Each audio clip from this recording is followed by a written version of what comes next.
Hello दोस्तों, मेरा नाम है यश। स्वागत है आपका मेरे चैनल द ट्रेलर में। ये कहानी ब्राज़ील के शहर फोर्टालेज़ा से शुरू होती है, जब मार्च 2005 की सुबह एक वाइट कलर की वैन एक छोटे से घर के बाहर रुकती है। इस वैन में से दो आदमी बाहर निकलते हैं जिनके जूते पूरी तरह कीचड़ में सने हुए थे और कपड़ों पर धूल और मिट्टी लगी हुई थी। वो दोनों वैन का दरवाज़ा खोलकर कुछ इक्विपमेंट्स निकालने लगे और तभी उनका एक पड़ोसी पास आकर पूछता है कि वो ये क्या निकाल रहे हैं। इसके जवाब में उन दोनों ने कहा कि वो लैंडस्केपिंग कंपनी शुरू कर रहे हैं, जिसका नाम उन्होंने ग्रामा सिंथेटिका बताया। ये सुनकर पड़ोसी को इत्मीनान हो गया और कहीं ना कहीं वो खुश भी था, क्योंकि पिछले कई महीनों से ये घर बंद पड़ा था और अब उसे नए पड़ोसी मिल गए थे। बहरहाल कुछ देर बाद ये दोनों आदमी कुछ बोरियां इस वाइट वैन में लाकर लोड करने लगे और पड़ोसी को इस बात की भनक तक नहीं थी कि ये बोरियां वैन से निकाली नहीं बल्कि वैन में रखी जा रही हैं, और ये दोनों कोई इक्विपमेंट्स नहीं ला रहे थे बल्कि इस घर से कुछ निकालकर वैन में रखा जा रहा था। इसी घर से 250 फीट यानी 75 मीटर की दूरी पर सेंट्रल बैंक ऑफ ब्राज़ील था, जहां सभी लोग अपने वक्त पर ड्यूटी करने पहुंच चुके थे। कुछ देर बाद बैंक का मैनेजर ने जैसे ही बैंक का वॉल्ट खोला, उसके पैरों तले ज़मीन सरक गई, क्योंकि वो कुछ ऐसा देख रहा था जिसके बारे में उसने सिर्फ कहानियों में ही सुना था। कहानी की शुरुआत होती है 42 साल के लुइस फर्नांडो रिवेरो से, जो कभी बैंक सिक्योरिटी कंसल्टेंट रह चुका था। वो ये बहुत अच्छी तरह जानता था कि बैंक्स किस तरह काम करते हैं, और अब वो खुद एक बैंक को लूटने वाला था।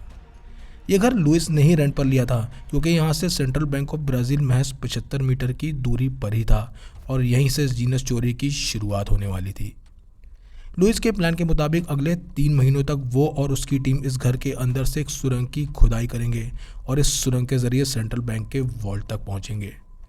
अगर वो इसमें कामयाब हो गए तो वो सभी 164 मिलियन रेस यानी लगभग 70 मिलियन यूएस डॉलर चुराने में कामयाब हो जाएंगे। मगर लुइस को अभी भी ये सवाल परेशान कर रहा था कि ये सब होगा कैसे और ये काम करेगा भी या नहीं।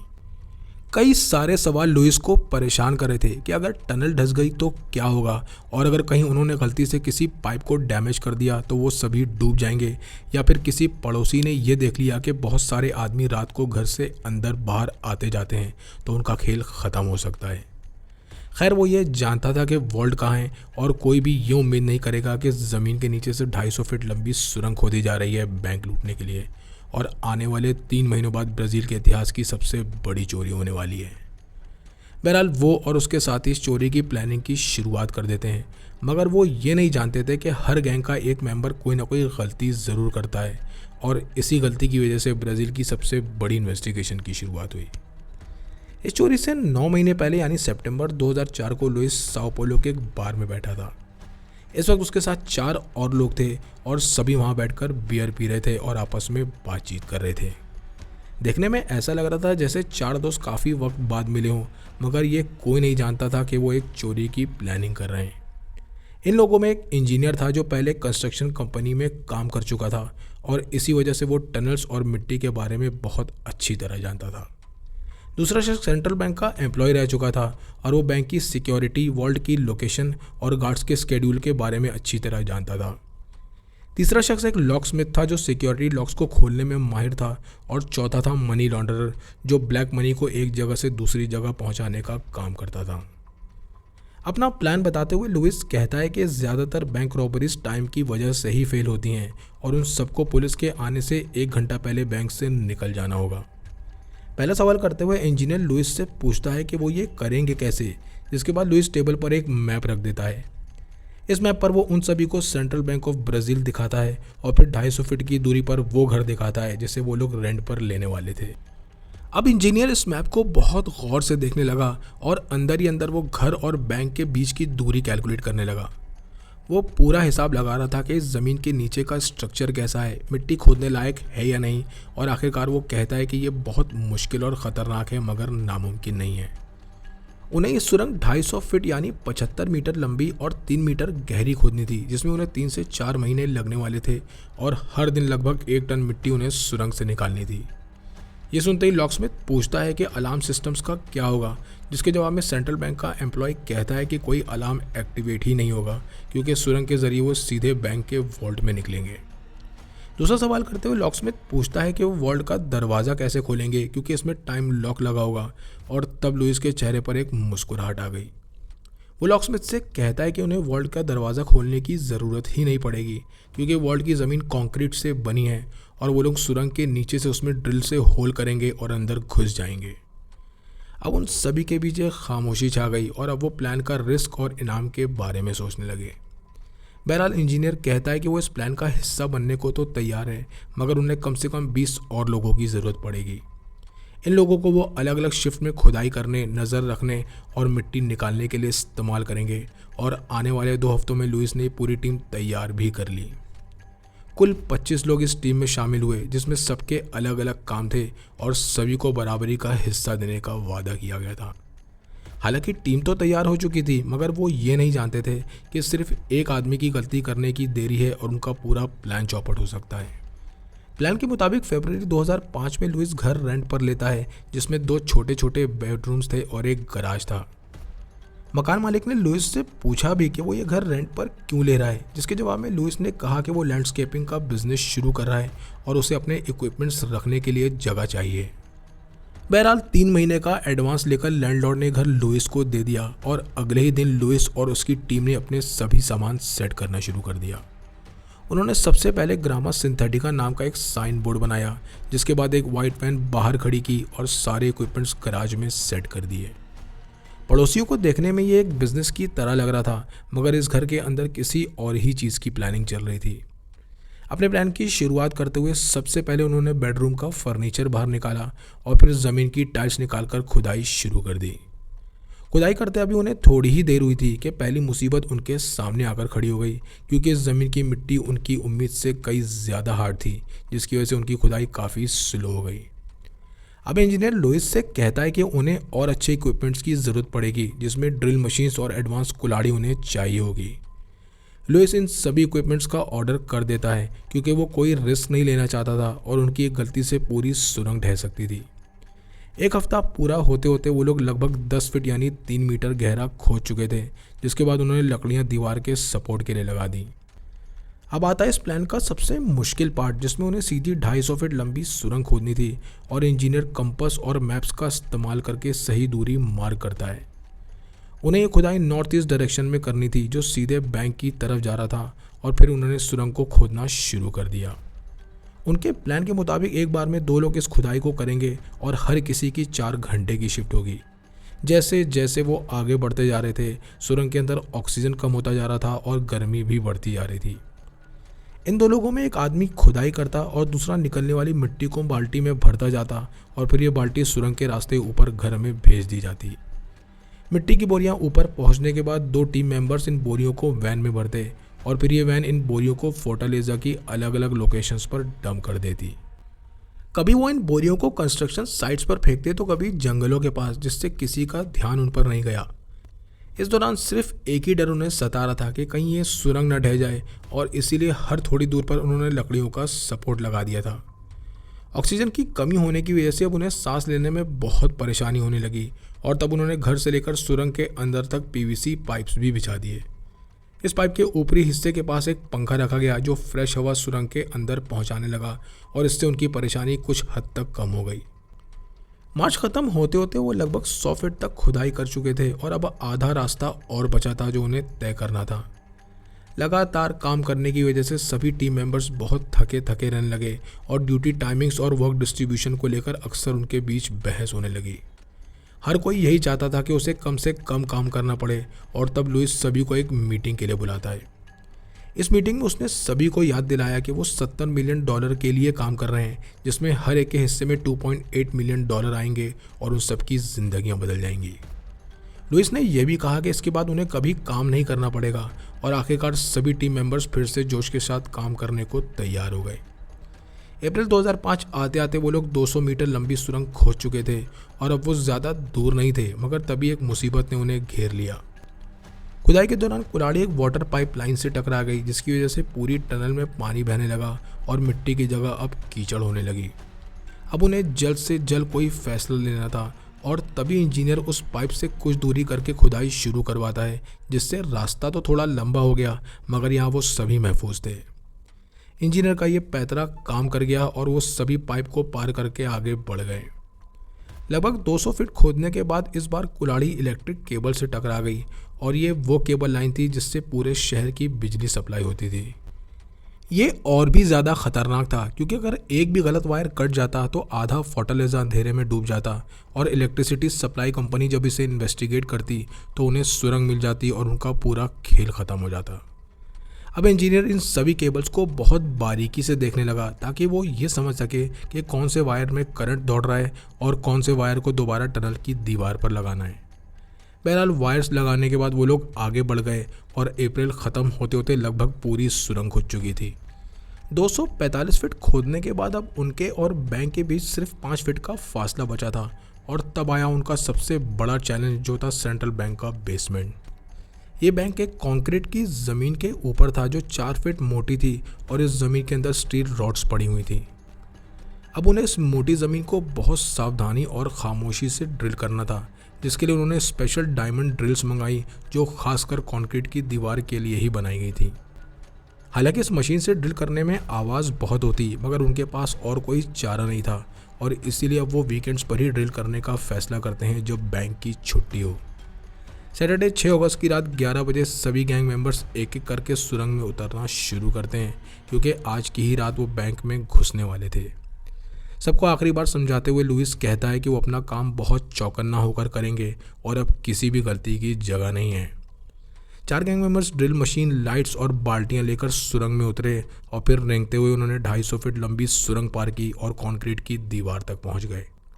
इसके बाद इंजीनियर ने दीवार पर एक निशान लगाया जहां से ड्रिलिंग शुरू की गई और यहीं से होते हुए वो बैंक के बेसमेंट तक पहुंचेंगे जिसके ऊपर वॉल्ट था। बहरहाल ड्रिलिंग शुरू की गई मगर अंडरग्राउंड होने के बावजूद भी आवाज़ बहुत तेज़ आ रही थी और लगभग आधा घंटा ड्रिल करने के बाद वो लोग रुक गए। वो ये चेक करना चाहते थे कि कहीं कोई अलार्म या सायरन तो नहीं बज रहा, मगर जब उन्हें सब कुछ ठीक लगा तब उन्होंने फिर से ड्रिलिंग शुरू कर दी। रात 2 बजे तक वो लोग दीवार में 18 इंच तक ड्रिल कर चुके थे और सुबह 4 बजे वो इस दीवार में होल करने में कामयाब हो गए। अब इंजीनियर हथौड़ी से इस होल को और बड़ा करने लगा जिससे वो इसमें आने जाने का रास्ता बना सके और सुबह 6 बजे तक ये होल इतना बड़ा हो चुका था जिसमें से एक आदमी आसानी से निकल सकता था। बहरहाल एक मेंबर इस होल से अंदर घुसा और रेंगते हुए सेंट्रल बैंक के बेसमेंट तक पहुंच गया। वहाँ वो अपनी फ्लैशलाइट ऑन करके इधर उधर देखने लगा जहाँ कंक्रीट की दीवारें, स्टोर बॉक्सेस और साफ सफाई का सामान रखा हुआ था। ऊपर की तरफ देखते ही उसकी नज़र मेटल की जाली पर पड़ी जिसके ऊपर वॉल्ट था और फिर वो अपनी बाकी टीम को ग्रीन सिग्नल देता है जो टनल के अंदर थी। हालांकि वो सभी तैयार तो थे मगर अब वो आगे नहीं बढ़ सकते थे क्योंकि कुछ ही घंटों बाद सुबह होने वाली थी और बैंक खुलने वाला था। अब वो सभी सैटरडे की रात का इंतज़ार करने लगे जब बैंक वीकेंड पर बंद होगा और अगले दिन संडे की छुट्टी होगी। बहरहाल सभी टीम मेंबर टनल के रास्ते ऊपर बने घर में वापस आ गए और तब लुइस उनसे कहता है कि वो सभी आराम करें क्योंकि आज की रात बहुत बड़ी रात होने वाली है। सैटरडे 6 अगस्त की रात 8 बजे सेंट्रल बैंक बंद हो गया और सिक्योरिटी गार्ड्स ने सभी डोर्स लॉक किए, अलार्म सिस्टम एक्टिवेट किए और अपने अपने घरों को चले गए। किसी को इस बात की भनक तक नहीं थी कि उनके पैरों तले 250 फीट लंबी सुरंग खोदी जा चुकी है और 25 आदमी आज रात इस बैंक को लूटने वाले हैं। रात लगभग 10 बजे 5 टीम मेंबर टनल के अंदर घुसना शुरू करते हैं जिनके हाथों में बैग्स, इक्विपमेंट्स, फ्लैशलाइट और पानी की बोतलें थीं। ये 5 लोगों की टीम पहले नीचे पहुंची और फिर रेंगते हुए कंक्रीट की दीवार तक पहुंचे जिसके बाद वो होल से होते हुए बेसमेंट तक पहुंच गए। वहाँ से उन्हें सीलिंग पर लगी लोहे की जाली साफ दिखाई दे रही थी जिसके ऊपर वॉल्ट था और फिर वो उसके नट बोल्ट खोलना शुरू करते हैं। बोल्ट्स निकालने के बाद उन्होंने जाली हटाई और फिर एक गैंग मेंबर ऊपर चढ़कर वॉल्ट के अंदर आ गया। उसके आसपास हर जगह मेटल शेल्फ्स थी जिसमें कार्टन बॉक्सेस थे और ये सभी बॉक्सेस पूरी तरह कैश से भरे हुए थे। इन बॉक्सेस में 100 रियल और 50 रियल के नोट्स भरे थे और ये इतने पैसे थे जितने उसने अपनी ज़िंदगी में नहीं देखे थे। अब वो अपने बाकी साथियों को सिग्नल देता है और एक एक करके वो सभी ऊपर वॉल्ट में आ गए। आते ही उन्होंने अपने बैग्स खोले और बॉक्सेस से पैसे निकालकर बैग्स में भरना शुरू कर दिए। हर बैग में लगभग 5 लाख रियल्स भरे गए जो लगभग $2 लाख के करीब थे और हर बैग का वजन लगभग 12 से 13 किलो के बीच था। अब वो इन बैग्स को एक एक करके जाली के होल से नीचे फेंकने लगे जहां बाकी गैंग मेंबर्स खड़े थे और वो इन बैग्स को टनल तक पहुंचा रहे थे और टनल से होते हुए बैग्स सीधे ऊपर घर पर जा रहे थे। उनकी पूरी टीम एक ह्यूमन चेन की तरह काम कर रही थी, जिसमें कुछ लोग वॉल्ट में थे, कुछ बेसमेंट में, कुछ सुरंग में और कुछ ऊपर घर में। रात 12 बजे तक वो 50 बैग्स यानी लगभग $10 मिलियन ऊपर घर में पहुंचा चुके थे और 2 बजे तक 100 बैग्स यानी $20 मिलियन वॉल्ट से निकाले जा चुके थे। ये पूरा प्रोसेस बहुत थका देने वाला था, मगर उन्हें इसी मौके का इंतज़ार था क्योंकि पिछले 3 महीनों से उन्होंने अपनी जान पर खेलकर ये सुरंग खोदी थी। सुबह 4 बजे तक वो लोग 20 बैग्स यानी $40 मिलियन सुरंग से निकाल चुके थे और तभी उनके एक साथी को सांस लेने में परेशानी होने लगी। उसकी हालत इतनी ज़्यादा ख़राब हो रही थी कि वो बैग को सुरंग के अंदर ही छोड़कर वापस जाने लगा और तभी वो एक सपोर्ट पिलर से ज़ोर से टकरा गया। इस टक्कर की वजह से सपोर्ट पिलर पूरी तरह हिल गया, जिसकी वजह से ऊपर टनल से मिट्टी गिरने लगी और ये देख सभी घबरा गए। सबको लगने लगा कि शायद सुरंग गिरने वाली है और तभी इंजीनियर सबसे चिल्लाते हुए कहता है कि वो सभी अपनी जगह पर रुक जाएं और कोई भी सुरंग की दीवार को हाथ न लगाए। बहरहाल उन्होंने बहुत सावधानी से सपोर्ट पिलर को दोबारा ज़मीन में फंसाया, जिससे सुरंग में मजबूती आ गई और उधर उनका साथी ऊपर घर में पहुंच गया, जिससे सांस लेने में परेशानी हो रही थी। सुबह 6 बजे तक वो लोग 300 बैग्स यानी $60 मिलियन निकाल चुके थे और अब सूरज भी निकल रहा था और उन्हें अब बहुत ज़्यादा चौकन्ना रहना था। सबसे ज़्यादा परेशानी आस पड़ोस के लोग थे, क्योंकि वो सभी जल्दी उठ जाते और सुबह सुबह वो वाइट वैन को आते जाते देखते तो उन्हें शक हो जाता। लुइस अब एक फ़ैसला लेता है और सभी से कहता है कि वो दिन भर के लिए अपना काम रोक देंगे, क्योंकि उनके पास आज की रात यानी संडे नाइट अभी भी बाकी है। उनकी पूरी टीम सुरंग से बाहर निकलकर वापस घर में आ गई और वो सभी बहुत थके हुए थे, मगर घर में रखे नोटों से भरे बैग्स देखकर उनकी खुशी का ठिकाना नहीं था। घर के हर रूम से लेकर बेड्स और ज़मीन पर हर जगह कैश ही कैश था, मगर उनका आधा काम अभी भी बाकी था। अब आती है 7 अगस्त यानी संडे की रात, जब 8 बजे सभी गैंग मेंबर्स दोबारा सुरंग में उतरते हैं। क्योंकि इस बार उन्हें हर रास्ता मालूम था, इसीलिए वो अपना काम पहले से बहुत तेज़ी में कर रहे थे और 9 बजे तक वॉल्ट में पहुंचकर उन्होंने फिर से बैग्स में कैश भरना शुरू कर दिया। आधी रात तक उन्होंने 50 और बैग्स यानी $10 मिलियन निकाल लिए और अब तक सारे शेल्फ्स और बॉक्स खाली हो चुके थे। वो सभी कैश के साथ साथ गोल्ड कॉइन्स और फॉरेन करेंसी भी बैग्स में भर रहे थे और सुबह 4 बजे तक वो लोग 164 मिलियन रेस यानी लगभग $70 मिलियन तक निकाल चुके थे। खाली वॉल्ट में खड़े वो सभी एक दूसरे को देखकर मुस्कुराने लगे, क्योंकि उनका प्लान काम कर गया था और उनकी मेहनत का फल उन्हें मिल चुका था। इसके बाद वो सभी एक एक करके वॉल्ट से नीचे बेसमेंट में उतरे और फिर सुरंग से रेंगते हुए ऊपर घर में आ गए।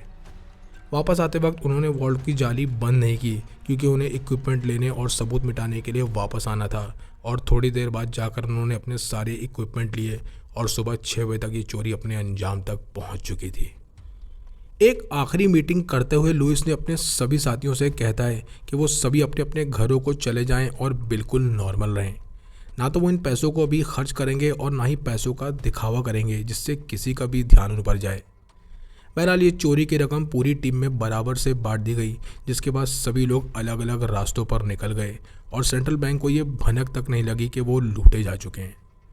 अब आई 8 अगस्त मंडे की सुबह, जिस दिन बैंक खुलने वाला था और सुबह 8 बजे सेंट्रल बैंक अपने स्केड्यूल के हिसाब से खुल जाता है। सिक्योरिटी गार्ड्स बैंक का दरवाज़ा खोलकर अपने रूटीन कामों में लग गए और बैंक एम्प्लॉयज़ भी अपने काम की शुरुआत कर चुके थे। सब कुछ बिल्कुल नॉर्मल था और तभी सुबह 9 बजे बैंक मैनेजर वॉल्ट का दरवाज़ा खोलकर अंदर दाखिल होता है। अंदर का नज़ारा देख उसके पैर वहीं जम गए, क्योंकि सारे शेल्फ्स और बॉक्स पूरी तरह खाली थे और सारे पैसे गायब थे। ये देख वो दौड़ते हुए सिक्योरिटी की तरफ भागा और उन्हें सब कुछ बता दिया, जिसके बाद पूरे बैंक में हड़कंप मच गया।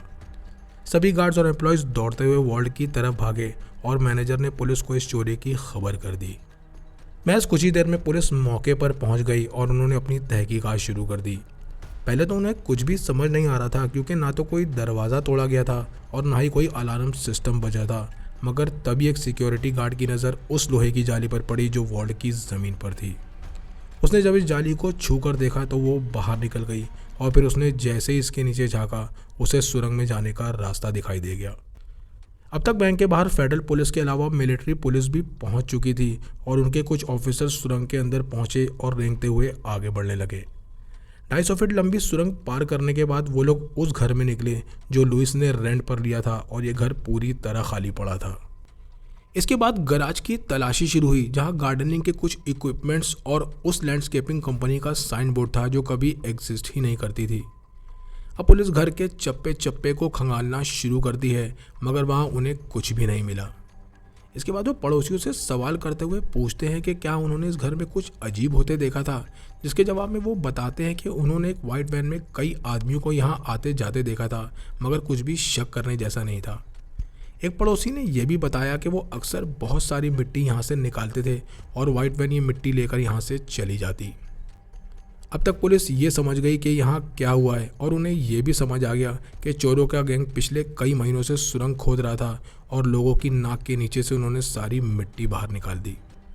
अब सबसे बड़ा सवाल ये था कि 25 लोगों की इस टीम में पहली गलती कौन और कैसे करेगा और क्या कभी पुलिस इन तक पहुँच पाएगी।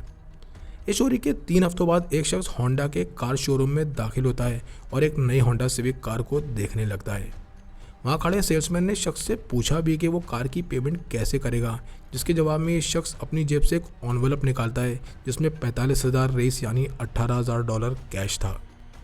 ये देख सेल्समैन ने पूछा भी कि उसके पास इतना कैश कहाँ से आया, जिसके जवाब में शख्स ने मुस्कुराते हुए बताया कि उसकी लॉटरी लगी है। अब सेल्समैन ने कार का पेपर वर्क तो शुरू कर दिया मगर उसके दिमाग में शक का कीड़ा घूम गया था क्योंकि ये शख्स लॉटरी जीतने वाला कहीं से नहीं लग रहा था। वो बार बार दरवाजे और कैश की तरफ देख रहा था और नर्वस होने की वजह से उसे पसीने भी आ रहे थे और चूंकि सेल्समैन कई क्राइम शोज देख चुका था इसीलिए वो समझ गया कि माजरा क्या है। बहरहाल ये शख्स जैसे ही कार खरीद कर बाहर निकला, सेल्समैन ने फेडरल पुलिस को कॉल कर दिया और महज आधे घंटे के अंदर ही पुलिस इस कार का पीछा करने लगी।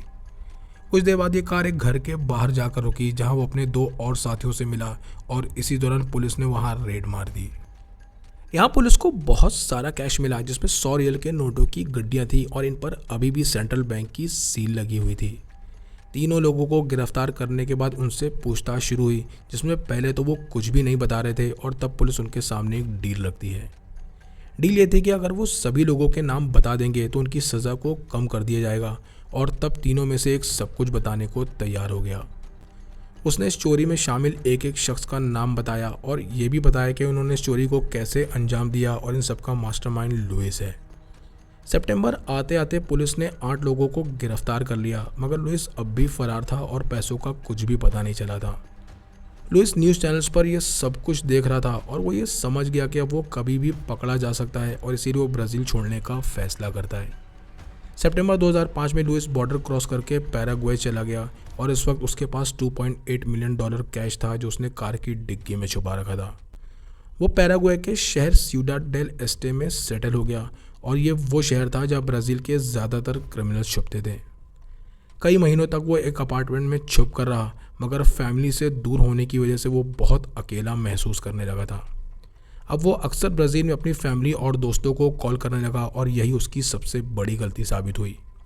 ब्राज़ीलियन पुलिस ने पहले से उसके फ़ोन्स टैप कर रखे थे जिस वजह से ये कॉल्स ट्रेस हो गई और पुलिस को पता चल गया कि वो सिउडाड डेल एस्टेट में छुपा हुआ है। इस बात की खबर फ़ौरन पैराग्वेन पुलिस को दे दी गई और नवंबर 2005 में पुलिस ने उसे ढूंढ लिया। पुलिस ने उसे तब गिरफ्तार किया जब वो एक कैफ़े में बैठा कॉफ़ी पी रहा था और उसने बिना शोर मचाए चुपचाप सरेंडर कर दिया। 4 महीने आज़ाद रहने के बाद उसे ब्राज़ील एक्स्ट्राडाइट कर दिया गया जहां कोर्ट में उसका ट्रायल शुरू हुआ और चूंकि सारे सबूत उसके खिलाफ थे इसीलिए उसे 15 साल की सज़ा सुनाकर फेडरल जेल भेज दिया गया। लूटे हुए $70 मिलियन में से पुलिस सिर्फ $20 मिलियन ही बरामद कर पाई और बाकी पैसों का कुछ पता नहीं चला। बाकी मेंबर्स ना तो कभी पकड़े गए और ना ही बाकी कैश कभी पुलिस के हाथ लगा और ये चोरी ब्राज़ील के इतिहास की सबसे बेहतरीन चोरियों में दर्ज हो गई। आपको ये कहानी कैसी लगी कमेंट सेक्शन में लिखकर ज़रूर बताएं। चैनल को लाइक और सब्सक्राइब करें। मिलते हैं नेक्स्ट वीडियो में।